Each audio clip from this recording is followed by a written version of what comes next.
We wanted to thank Dambara for being here with us today. Dambara has maybe 28 years or so with Ananda, 34. or 34, and has been in a variety of different communities. There's the Portland, I think Palo Alto for a little bit.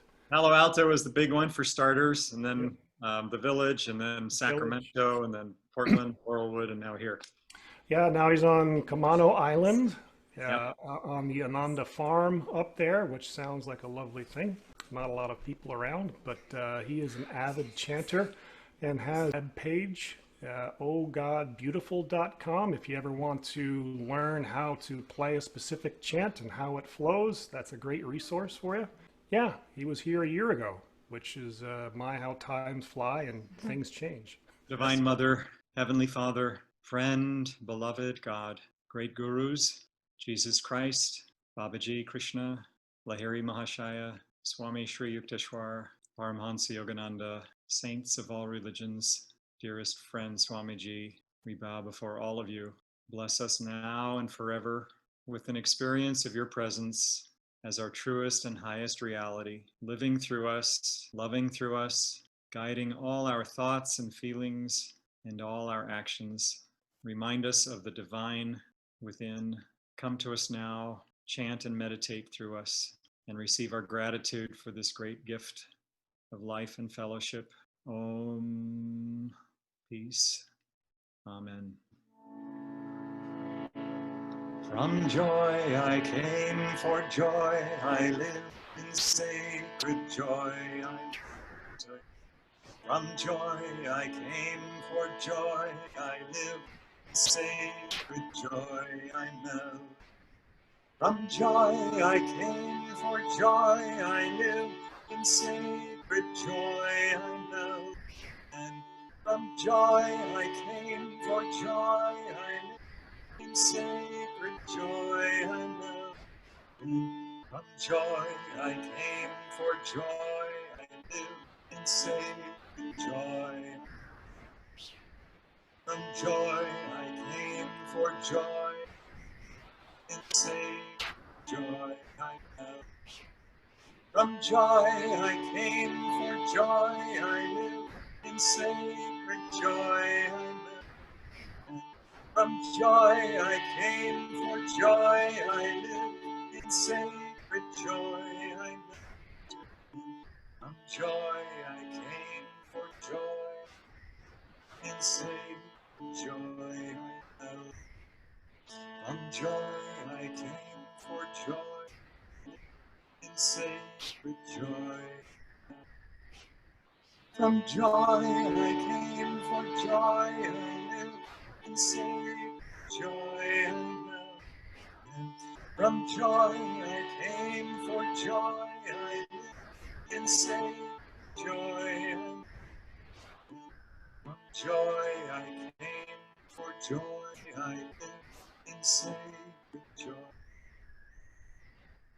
From joy I came, for joy I live, in sacred joy I melt.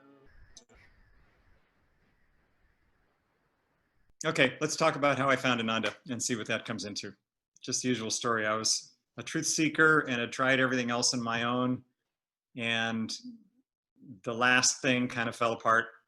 And so I was about to walk around the world, literally, making plans for that. Naive, foolish plans as far as how much money it would take. But still, I was moving some energy forward, planning to do that. And I think that's when Master stepped in and had mercy on this naive soul. And a friend of mine who was a fellow hiker and knew that I was interested in world travel and things like that, mentioned that they'd seen a flyer posted in Palo Alto, which is where I was near at the time. And it talked about somebody showing slides of their trip to India. And that sounded intriguing, travelogue. Well, it turns out that it was Asha and David showing slides of the very first pilgrimage to India that they led in 1986.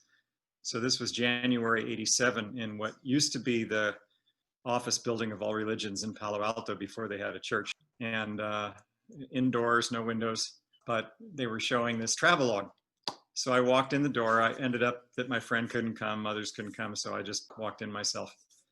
And the slides of India were very interesting, but the only thing I remember besides some of the slides was just Asha, just her clarity of communication, as you all know, was just so unique that my little antenna kind of went up and was just like, what is this? Need to know more about this. So on the way out, it's like, tell me more about this. And I think Asha herself was very gracious and said, oh yeah, we teach meditation and check it out any way you want. And so one thing led to another, and I started taking meditation classes. And oh yeah, at the time, you know how there's the book, The New Path? Well, at the time it was a pocket paperback. Remember those? Little tiny pocket paperbacks and thick. And I think they were phasing out those and going into the trade paperback size, the bigger ones that we know now. So they had a whole bunch of these pocket paperbacks of the path. So they were giving those away free. And I picked up one of those free instead of buying the autobiography of a yogi because that cost money. And so that was the first book I read, was The Path. And then by the time that he met Master, I bought the autobiography because I was hooked at that point. So bottom line is I was saved from walking around the world and saved a lot of money that I probably underestimated by a factor of 10 and just never left. One thing I remember is that they had a lot of cassette tapes back then, lots of them, with different, music and talks and this and that. And I just couldn't get enough of those. I just ate them up. And Virgo Sun, I volunteered pretty soon off to help organize those tapes. But to this day, I just love listening to audios of Asha's talks, Swami's music, anything Ananda. In fact, when there's videos, even of Asha talking or whatever, it's very rare that I'll take the time to sit down and watch a video. I don't know, too restless or something. I just can't sit in front of a screen that long. But I will record it onto an audio and then listen to the audio while I'm driving or while I'm working outside or something like that. And so, if nothing else, I've absorbed a lot of vibration that way through music and talks. And I think that's one of the key attunement factors, at least for me. I'm very, audio oriented. So I'm grateful for that. Yeah, so let's just take off from there. There's some other questions that Scott very gracefully offered me to sort of tangent off of, but I wonder if anybody has any questions or anything about that from back when. Did you play the piano as a kid, or how did you learn? Yeah, I think I must have had some past life as a minstrel or something. So music always came easily. I remember my mother especially, she came from a family where brothers and sisters would always sing in harmony with each other a lot. They would listen to Broadway musicals, albums, remember those LPs, the round things that you play with a needle. They had lots of those of Broadway musicals. So they were always playing in our house. And I just remember all those great Broadway shows and the great music. And I remember my mom singing along with those. And then I just kind of naturally sung along. And so harmony was always kind of a natural thing. I guess Suzuki method, you don't read stuff, you just kind of pick it up by ear, and it's very normal and natural. So in the same way, just that the idea of really beautiful melodies and being able to pick out harmonies and sing along with them was sort of a natural thing. And who knows what past lives. But as a teenager, I did the usual ego things of just wanting to be in a band and wanting people to like me and be impressed and sing and stuff. But it wasn't really till coming to Ananda that there was like a reason for it all. When I heard Swami's music, it was like, thank God, literally an uplifted reason to be able to share musical singing and playing. So yeah, I played piano a little bit, took piano lessons, but never really did a whole lot with it. So it wasn't, guitar, I took some folk guitar, but coming to Ananda, it was just like, it all makes sense. It fit together, played harmonium, played guitar, sing in a group. Dambara, how long after moving to Palo Alto did you meet Swamiji in person, and what was it like seeing him in person? I'd known of him, of course, from reading the books. It was funny, you think back then, but when I saw that Ananda was in Nevada City, I was picturing somewhere in Nevada State that Ananda was, different things. So I was always kind of thinking, that's where Ananda was, in the old Wild West desert, you know, in Nevada. Kind of like, well, who remembers Bonanza? I'm looking around to see you, and I don't think many of you. Okay, some hands, but anyway, dum da da dum da da dum da da dum da da da. You know, sort of Virginia City sort of image. That's what I had of Ananda. So much to my surprise, when a friend later wanted to go visit there, wow, California, really? Oh, Nevada City, California. Okay. And one of those trips, I don't remember which one, but Swami was at the Expanding Light, and you know, everybody's got their image of what they want their first meeting to be like and all that. Mine was pretty mundane. You know, I was in the waiting line outside the Expanding Light when he came out from whatever talk or service he was giving. And, you know, I kind of stood there, ego, and wanted to be recognized. And he said, you know, what's your name? And I said, Joe at the time. And he said, Jim? And I said, no, Joe. And that was it. It was years later, I may talk about this, but my one and only really interview with Swami many years later, the advice he gave me, that's the only advice he really gave me that I have taken to heart, is don't take yourself so seriously. That applies to me in particular. I don't know if it applies to you or not, but I found it very useful because for whatever reason, I was an only child till my sister came along, and I was always kind of the center of my universe. And it remains that way to a certain extent. But it's nice to be reminded to not take yourself too seriously, that, as they say, with one minor exception, the entire universe really is composed of other. So yeah, I find it very useful whenever I remember that this is just one little teensy atom in the whole picture, one little note in the whole symphony. So there's a kind of a image of that too, singing in the choir. At one point, Jeannie, I think it was, had us listen to the alto part in the choir. It was just the alto singing. And so we were all listening to the alto part. And two things were happening at the same time. One was I was listening to the alto part and thinking, wow, that's a really pretty part. I've never really heard that before. It's kind of unique, and it's not really a melody, and it's not my part, which was tenor at the time. And it's just alto, which is kind of like right in the middle. And I admire altos because they have to remember this stuff that doesn't really have a whole lot of melody. It's just kind of the notes that fit in between the bottom and the top. So that was one thing. But the other thing I thought was, wow, this is the first time I've really been aware that there's other parts other than my own. You know, when you're singing your own part, it looms large in your consciousness, and you tend to think that's the only one there is. But I found it very useful to realize, oh, there's 3 other parts in this particular choir, and they're equally as important as my tenor part. So, you know, little things like that, you remember the first times that your consciousness kind of expands. And it's embarrassing to look back on that, but we all have our first times that we're reminded in this life of those larger things. That was my first meeting with Swami, to get back to that. I will tell you another thing in that. So I lived up at the meditation retreat, because at that time when you first came to Ananda, it was recommended that you be up there at the meditation retreat for at least a year. And in whatever the program is called now, living discipleship is one version of it, but when you're actually living there, anyway, it was recommended that you be involved, be at the meditation retreat for at least a year and really focus on your sadhana and your practices and not get too involved in outside stuff. You know, I mean, relationships is one thing, but just, you know, don't get too swept up in the whole flow of social activity until you're pretty rooted in everything. And so that was a good practice. And I probably had monk past lives and stuff, so it was really easy to fit into that. But my point is that Swami had written the oratorio not that long before, so it was going to be performed, and rehearsals were gearing up for that season. And I think at one point Swami asked me, will you be singing the oratorio? And my response was, oh no, sir, I need to kind of focus on my stuff here. And I think it kind of stopped there. Later on, I kind of was like, what am I thinking? This is music that Swami is writing, and he asked me if I'd be singing it. It would probably be smart if I learned this.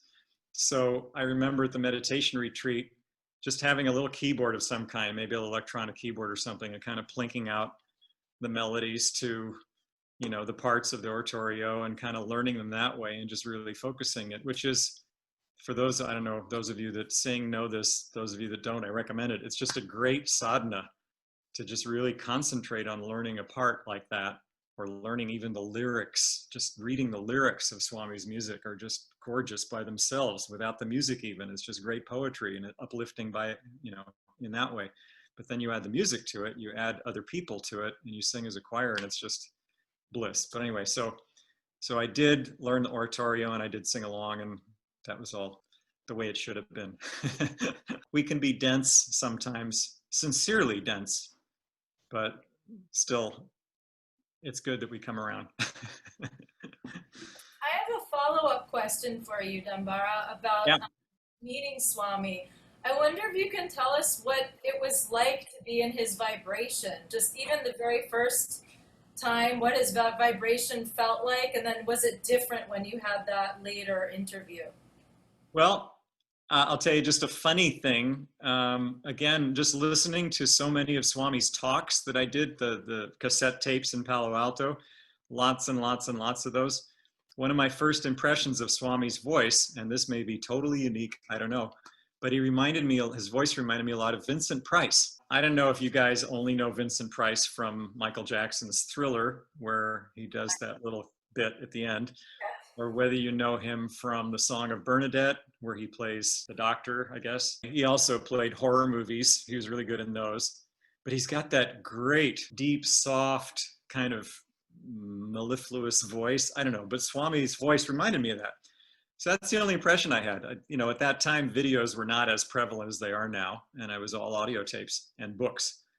So when I finally saw him, it was like, oh, here's Swami in person. And no, I wasn't picturing that he looked like Vincent Price, but still, it was kind of nice to meet him in person. I think, honestly, my impression at first, I can't even remember what I was thinking at the time, but this would have been 1988. And so I was probably thinking that he was older than I pictured, because his writing and his music is just so young. And then you see him in person, and at that time, however old he was, he was older. But very shortly, when I saw him just interacting with people naturally, I was very impressed at how centered in himself he was, how easily he got along with everybody, how happy and joyful he was. Another funny incident, one time when the choir was rehearsing again in the Expanding Light Temple, he stopped, or at one point said something to me, which is that he said my singing sounded a little woolly. Now, woolly? Now I'm thinking what it means. When something's woolly, it kind of sticks out a little bit. It's not like smooth, It's the only thing I can think of. But it would make sense that, like I said before, I was a little too in my own part. I was a little too in my own, self. And I wasn't as aware of the reality of all the other music around me. I wasn't blending in with it as well. I wasn't tuning in as much as I could have. So the fact that my singing was a little woolly, it was just the right thing to say. I didn't understand it, but I got it somehow. So that helped a lot. Another thing, it was never, except for again, that interview, it was never I wasn't in that group of people at Ananda that were the deep original pioneers that were always like the right-hand people, the right-hand soldiers. I was kind of a little bit sort of after the fact, which sort of fits in with my karma. I've always sort of had that karma since I was a kid. But so, okay, I picked the right time to come to Ananda, and then bing, okay, here's my spot where I'm a little bit on the second wave fringes, but tuning in as much as I can. So that core group was always kind of a lot closer around him, but I was always grateful to just be able to kind of slip into that vibration whenever I could. Stuff over at the Crystal Hermitage, the events over there, fabulous. I remember doing a lot of musical events there that were just really, really fun. So got to be there for that. Swami singing with us was always just lots of fun. And then just tuning into his vibration that way, just seeing him again, interacting with people. I think Swami is as real now through his recordings, video, online, his books, the other people that are just taking that consciousness and sharing it so widely, Jyotish Devi, Asha, and all the other center leaders, all of the meditation group leaders, just sharing that vibration. It's almost like it's become larger. It's become more widespread. I find now when I listen to Swami talks through Treasures Along the Path, which if you aren't subscribing to that, I highly, highly recommend it. A different recording every month, digitally remastered, of prime Swami talks. and just soaking up his consciousness like that. I mean, again, that's how I relate to stuff, is listening to those recordings. But I have an iPod that's got more recordings than you can imagine, and just putting that on shuffle or something when I drive and listening to random talks that will come my way, always talking about just the perfect thing. Fabulous. So that's a great way to absorb, all that vibration that he's got. I think we probably only recognize that much of what Swami's consciousness was and is. But, just like a relationship, every little bit more that you learn about someone is that much more special. And in this case, it's infinite. I'm going to tell another story about Swami, and this is the one that was the most meaningful to me. And this was the only interview that I had. So after being there about 7 years, so I mentioned I was at the meditation retreat for that first year. That's how long most people are there. And when it was time to move out, somehow there was some excuse to stay there. So I ended up staying there. And that kept happening. So instead of moving out to the village and doing other things, I ended up staying at the meditation retreat. And I ended up staying there about 7 years. I don't know why that karma happened, but it was just a real blessing. So what year? 1990, I forget what year it was. But after being at Ananda for some time, I was in a job position where I was working as the assistant for the then main music person, who's no longer with Ananda, but he was a central figure at the time. And he needed somebody to help him record his albums and to help him kind of run the music department. So I did that. And it seemed like a really good idea. In hindsight, as Swami later said, it wasn't a good energy combination. And I found that a very useful comment, whether it has to do with relationships, personal relationships, work relationships, karmic relationships. Instead of taking things real personally, I thought, something must be wrong with me because this is feeling really weird and tense. That was my default way of looking at things. But I find it very useful to look at, it's not a good energy combination, like a science experiment. I wonder what happens if we put this chemical and this chemical together. Let's see what happens. So it's not that either chemical is bad or wrong in and of itself. It's just, what's the appropriate environment for this to really realize its highest potential? And this particular combination was a very good learning experience, but a bit of a test. At any rate, all this to say that at some point it was clear that something needed to change. And so I was looking, what's my next step? This is not working. I think I'm going to have to blast away from the village and do something else.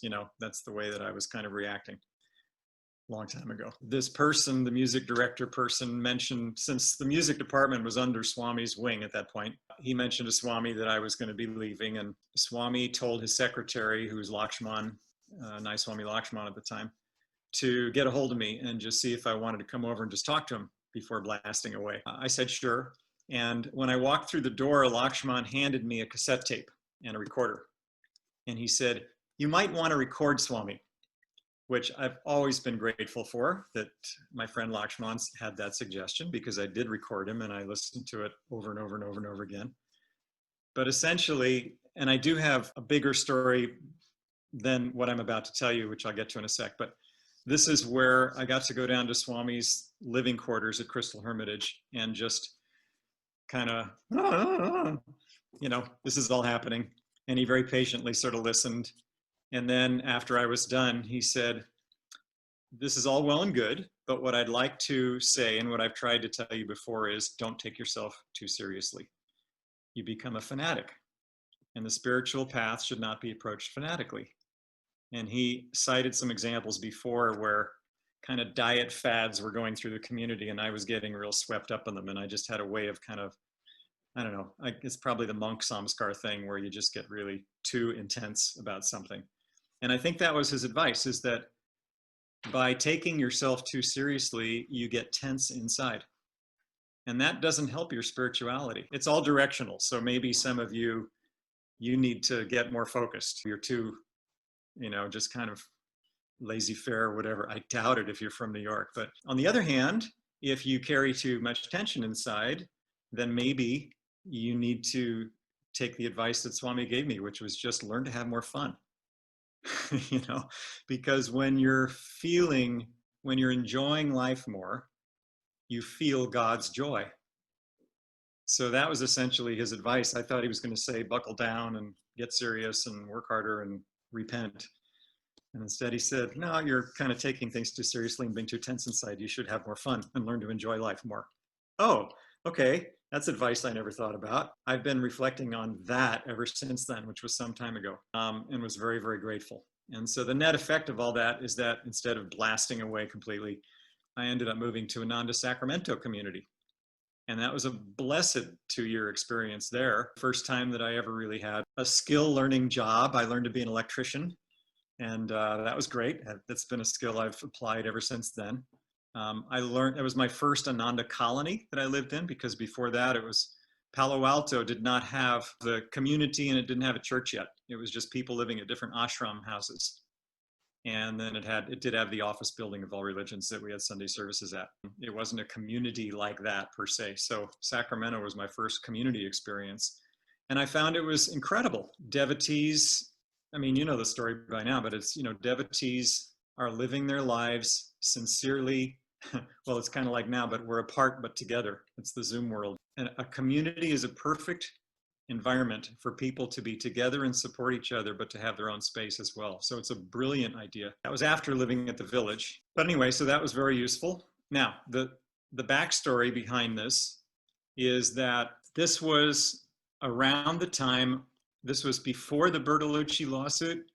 It was between where the SRF lawsuit was just kind of plateauing, and SRF was upset that they were losing so many of the main points that they had tried to win. So this was at the point in history where Swami was needing to tell Anne Marie Bertolucci that she needed to leave Ananda in order to let the other person, I don't know who you know the story, but I'll leave that to Colleen and Scott to explain if you don't. But he needed to tell her that she needed to leave the community because it wasn't healthy for her to stay there and interfere with the marriage of these other two folks. And she did not like that advice and proceeded to cause a lot of trouble that resulted in this major lawsuit that was not nice.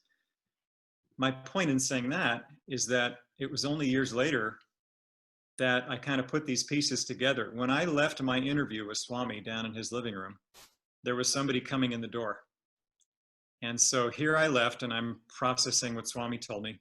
And there's a lady coming in looking pretty tense. I don't think she was sweating, but it was kind of, that's the impression I had. She was looking very tense, sort of nail biting sort of thing. And she was the next interview. I didn't know Swami had anybody else he was talking with that day. To me, it was just him talking to me. But apparently this other person was scheduled right after me. And it was Anne Marie Bertolucci. And she was coming down and having a meeting with Swami and putting the dates together. That must have been the time when he told her that she needed to leave the community. Now, to me, in Swami's mind, that would have been a pretty important thing that he would have been thinking about. All aware as he was and is, he would have known this is all normal to him. He was a king, in so many lives, but he would have known the implications of telling her that she needed to leave. He would have known that she'd protest against that and stir up a lot of trouble, and that it would cause Ananda and him personally a lot of trouble. And then in the end, it would have been worth it because it would have caused us all to go through the tests we went through and grow accordingly. But to me, that would have been a really big deal in his consciousness. To me, if putting myself in his shoes, I couldn't picture anything else happening that day or talking to anybody else. But I'll tell you that when I was there talking with him, that conversation he was having with me, my little tiny story compared to this other big one that was happening, that was the only thing going on with him to me. There was not even a breath that he was preoccupied with anything else. He was completely 100% with me, wanting to help me, wanting to serve me, and then kind of setting me straight, sort of planting some good positive seed thoughts in me as to what my next best steps might be. And then blessed me before we left and sent me on my way. And then she was next. And I say all that because I can't even conceive of what kind of consciousness it would take to be that present with people, to be that caring of every individual that came before you. And I've seen him in other situations where he'd give a talk and then he'd stand there and people would come for his blessing afterwards, you know, for like a long period of time. And every person that came before him, he would be 100% with them and giving them 100% of energy. And there'd be nothing else going on. There'd be no thought about, oh, gee, I wish I was somewhere else, or I wish you were different or something. So all I can say is I just aspire to be like that more and more and more, is just to slowly expand this consciousness that's so self-preoccupied in all of its different ways, to be able to just be God's instrument and just do nothing but just serve, serve, serve, share his light, you know, with people that are in front of me, according to their need. Just give them exactly what they need at the time. And that's all. So anyway, that's my big story of the one Swami interview that I had. Dambara, what specifically did you do to stop taking yourself seriously? And how did you change? You don't create. I don't get the impression when we met you or when we are talking to you now that you take yourself so seriously. Well, thank you. Almost like don't know what it means. Okay, it's good to know the progress. You've probably known people that are just a little too self-preoccupied, you know, and you just want to say to them, relax. It's not whatever, you know what I mean? You know, people are just kind of all thinking too much and thinking too much about themselves or what other people think about them or any of those things. And, you know, just like a loving parent, you want to tell the person, relax, enjoy life. I've learned since then as much as I could. I think over the years, I've just grown up and kind of become a little more, had more perspective and gotten a little more relaxed. But I guess the bottom line is whenever I find myself slipping into that worry about whatever, it doesn't matter now that I think about it, fill in the blank, whatever you're worried about. Don't take anything you're worried about too seriously. Is it yourself? Is it the world? Is it the COVID crisis? You know, is it whether we're all going to survive? Is it politics? Yeah, we have to be aware. We have to discriminate. But if we're worried to the point where we're getting tense inside, then that's the clue that something's off, because it's not the thing itself, it's how it's affecting our energy. You know, what did he say? He said, just enjoy life, because in that joy, you'll find God's joy. And that's the point. So whatever that means to you, whatever enjoying life more means, it means just feeling God's presence more in your heart to where you can relax, you know, like a child who's in the arms of a loving, trusting parent can totally relax. Living Wisdom School, it's a great example where kids there feel loved and supported. They can relax in that environment, and that's the best environment to learn in. If you're in another environment where you're just always tense around what people expect of you and what you're supposed to do, and it feels unnatural to your soul somehow, that doesn't allow you to flourish. So I've had a good opportunity to practice over the years of just relaxing about things.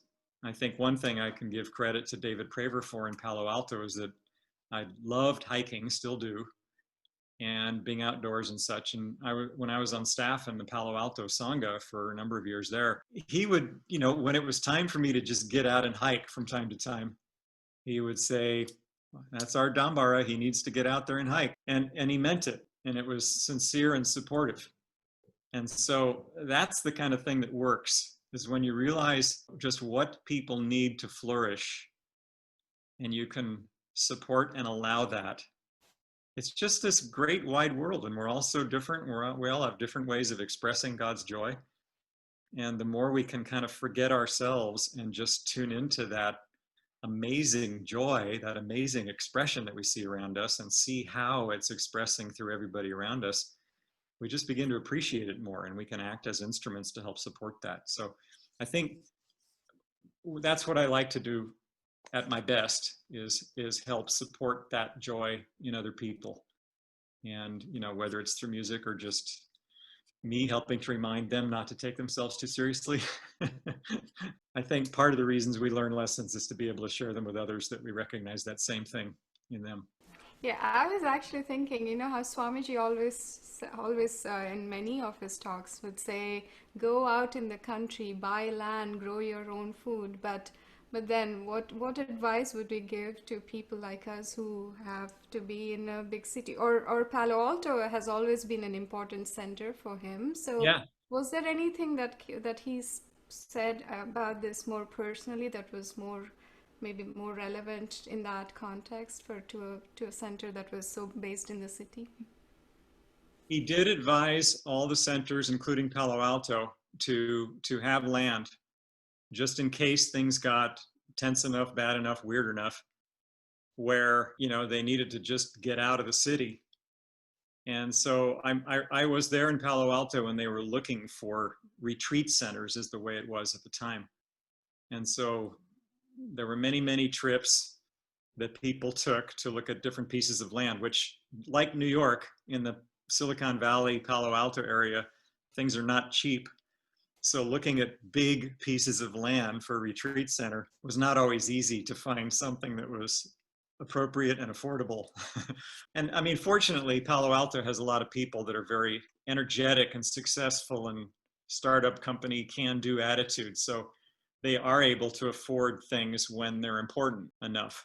And so the example of that was when somebody finally clued into the fact that, wait a minute, instead of a retreat center, which hasn't really come together, what about a farm? And as soon as they had that thought, bing, it just appeared, the Half Moon Bay farm that they got.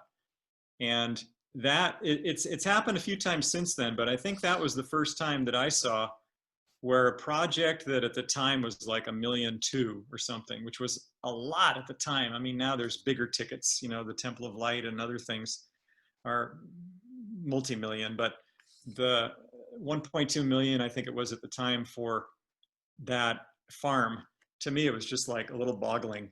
It's also relative. I was there at the church, I think it was, the temple, when David Praver again was talking to everybody about the opportunity and do we want to do this? And people said, yes, we want to do this. And I'll tell you, boom, boom, boom, boom, the money pledges came together and it was just there. So it was stunning. So when something is meant to happen, there's no way that God's going to let it not happen. There's always energy there. There's always the people that have the wherewithal to do it. But all this to say that, yeah, so Palo Alto has the farm there now. Fortunately, no, there hasn't been any crisis where they've had to walk over the hill to the farm from the community and, hang out there as a retreat refuge place. But it's there. Here at Camano Island, Zach and Haley are just inspired young people that just felt the need or felt the guidance by Master to get something started at the same time that Seattle was responding to Swami's call of looking for land. And so Seattle found the farmland out here at the same time that Zach and Haley were looking for farming to do, and it came together beautifully.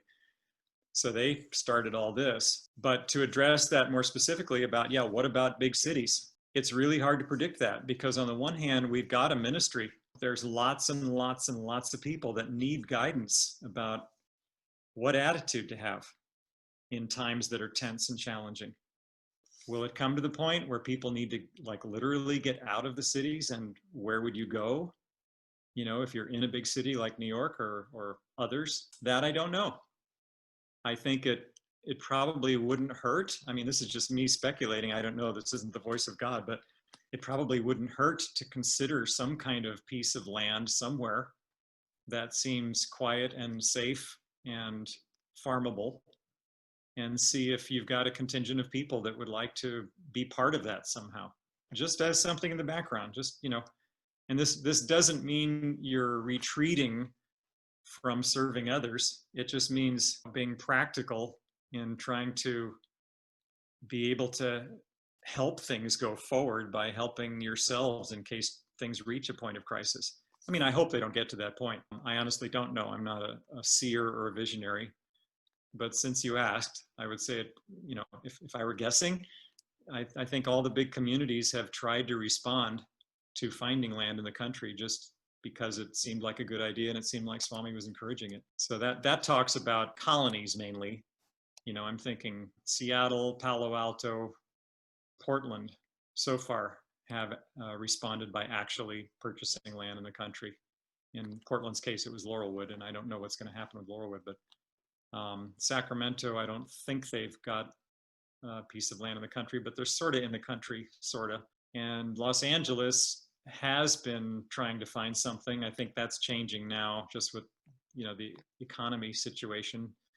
They do have a desert retreat center that they're using as an Airbnb, and that's kind of what I know. Pune, India, you know, tried to happen, and that hasn't really come together in terms of the land community. So yeah, it's kind of like here we are in Dwapara, just trying these new things, and some of them stick and some don't. But, you know, what does your gut tell you about what's appropriate for New York? Is there somebody that already owns some land that is available for people to be at in times of need, that would also make a wonderful seclusion center or a place to have retreats? Is that practical? Do people travel that far or not at all? You know, I don't know. You have to look and see what's realistic for you. Dambara, maybe give us an update on what's happening on Camano Island. The farm has seasons. So mainly like June through October is the big time of farmers markets, where they've got like 3 different markets going on, plus the temple on Sunday, having a whole spread available there. So this year, the markets themselves were a little bit suspended until now. They're just beginning to happen as of a week or 2 from now. They're starting up kind of one by one slowly. At first, one of them started up as a drive-through only pre-order, but now, you know, things are kind of moving up to the next phase that allows more people to be out. Meanwhile, in the background, they've been planting up a storm. That's Zach and Haley's nature, and all the young guys that are surrounding them, planting just dozens of beds of growing things and harvesting them for the markets. So they're geared up and ready to go for it. I think the big things that have changed are they have something called farm suppers, where once a month you, on a sliding scale, you can buy a farm dinner and you're served lavishly, you know, all these different farm grown courses, and people love it. They love it. It's really fun. And then Ananda farmers sing Swami songs, you know, between courses and stuff. It's really neat. Those, at least for this month, maybe next month, have been canceled. Our biggest event ever was something called a Lavender Festival, which this used to be a lavender farm originally, so there's a lot of that growing here. And there are other lavender festivals in the neighboring, you know, countryside here that are big in that season. Well, we had one last August, and I don't know what it was, but there were 1,000 people that came. This is like one day between 10 and 4, 10 and 6, something like that. 1,000 people. All of a sudden, there were more cars coming down our driveway than we knew what to do with. But they've canceled that this year, I think, just because of crowds, and also because I think they felt like maybe it was a little too big for what the farm is. And there also may be the implication that for really big things like that, you need to have a kind of special license that's pretty expensive. And we don't want to have to go through all that sort of stuff. So, you know, it's more like doing what's appropriate for your level of growth. Haley and Zach are just brilliant in terms of doing the next affordable step and not stretching too far beyond that, and really working with the energy of the people around them. They have a ton of energetic people surrounding them that support the effort here. We're kind of the seniors in the background that are at the other house that plug in every once in a while, but they're actually out there hours and hours every day doing stuff. You know, I think what it really comes down to is we feel like we're part of something that serves Ananda here. That's what originally drew us. When we visited Zach and Haley a few years ago, we just loved the energy, their energy, the energy of the place. We felt it. And it was very magnetic. And we never thought that we'd be living here at the time, but we just loved being in the vibe. And so when it came time last year to, oh, we need to find another place to live because Laurelwood's scene was changing.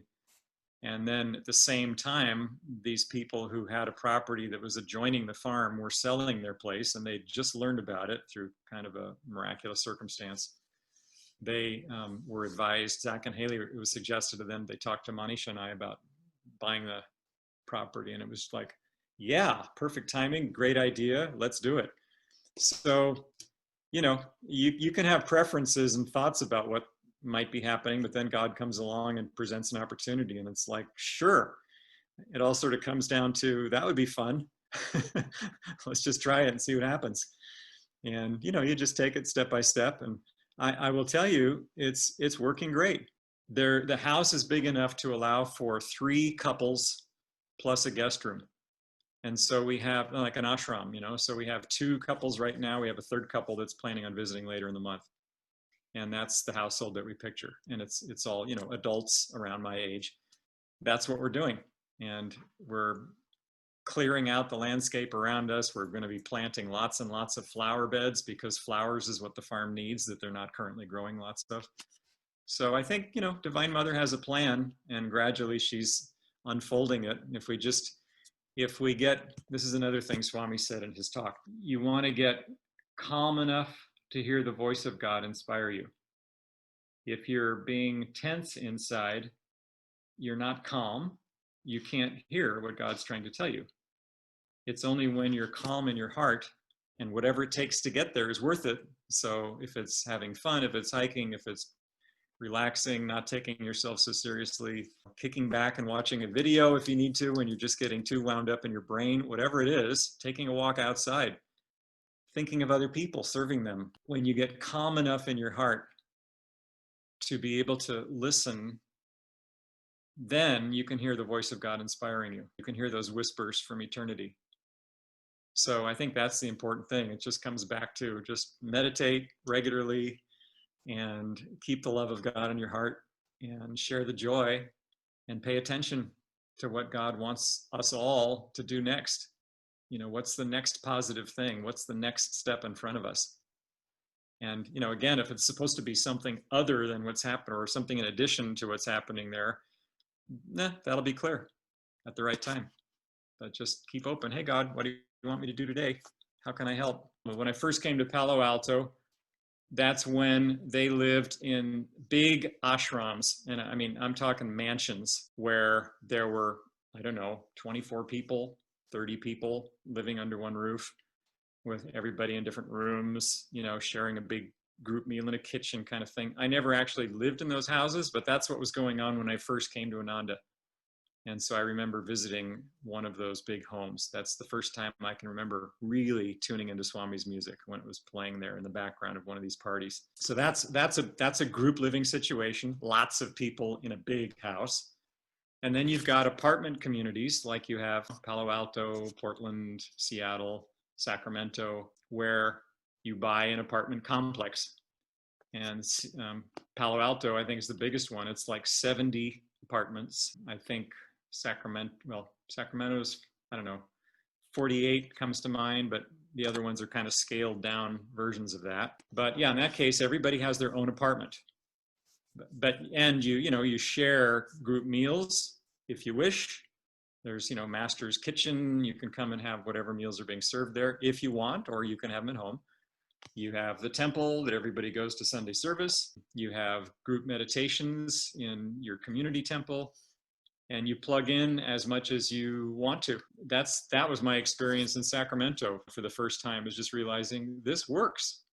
It works as a lifestyle for us Americans, because we can have our own independent, kind of household family scene as we need, but be part of a larger community and plug into that in whatever way we are able to do joyfully. Then there's the other level of something like Ananda Village, which is the big community. And then there's farms and, things like that. So yeah, whatever form works. I mean, look at Los Angeles. They've been trying to work that out and figure that out, because it all depends on what's your configuration. Los Angeles is just spread out all over the map.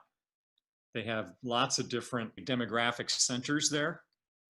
And so for a while they had multiple different centers and storefronts and stuff. And I think only recently they decided that they weren't able to keep sustaining that in this COVID time. So they're kind of consolidating all that. They haven't really had a community per se in terms of apartment complex or retreat center.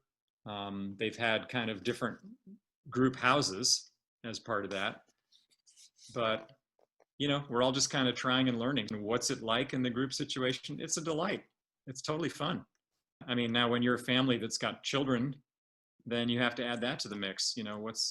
Can you still be a family and respect that and yet have a workable, larger kind of situation around you? It starts with just kind of getting together in a big room and talking with friends and saying, what do we think? What does this feel like? Is this trying to happen now or not? Who's inspired? Who's calm enough to let the voice of God inspire them? What makes you laugh? What makes your heart happy? You know, what brings you joy inside? Is there stuff that you're squelching or suppressing or putting aside? Is that a part of you that needs to be added back into the mix or something like that?